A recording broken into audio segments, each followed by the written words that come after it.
Ever since Lebanese Prime Minister Saad Hariri abruptly resigned during a visit to Saudi Arabia on November 4, he has struggled to assure his people and the world that he was not coerced, that he is not being held in the capital Riyadh against his will, and that he is not a mere pawn in Saudi Arabia's enduring quest to isolate archrival Iran.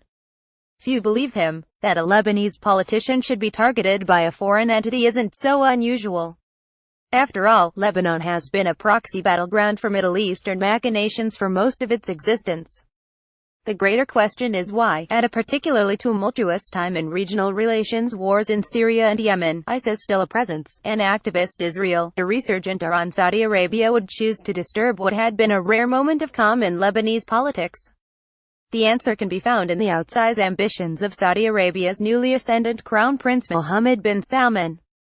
As the 32-year-old prepares to take power from his ailing 81-year-old father, he has embarked on a series of ill-fated foreign ventures, including a costly and bloody intervention in Yemen's civil war and a diplomatic freeze on the small but wealthy Gulf nation of Qatar, which he accuses of supporting Iran.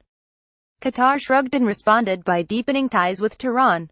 The Yemeni war has become a humanitarian catastrophe, one made even worse when, after intercepting a missile attack on November 4, the Saudis shut the country's air and sea ports, blocking aid to some 7 million civilians at risk of starvation.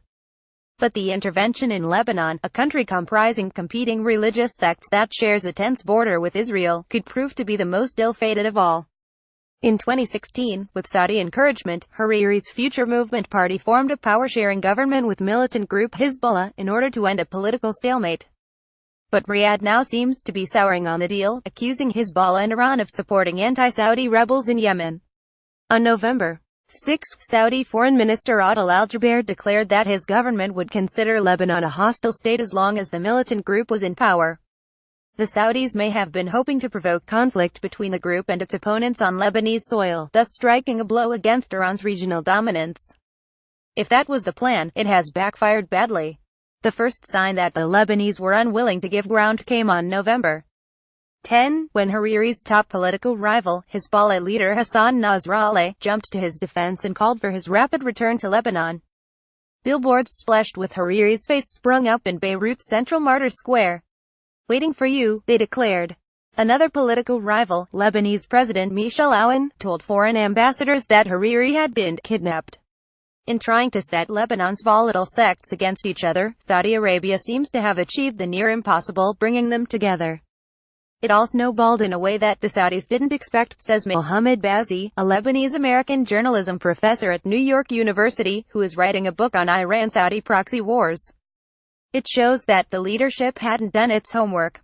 Salman is also unlikely to have had much support in this gambit from the U.S., even though he enjoys a close relationship with the Trump administration and shares a personal bond with Trump's son-in-law Jared Kushner.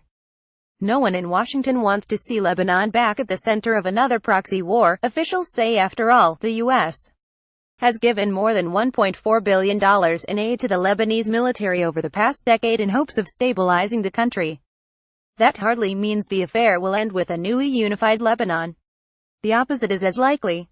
The country's recent history is a tangled mess of competing alliances that has sucked regional powers like Syria, Iran and Israel into devastating wars, most recently in 1982 and 2006, often over seemingly inconsequential provocations.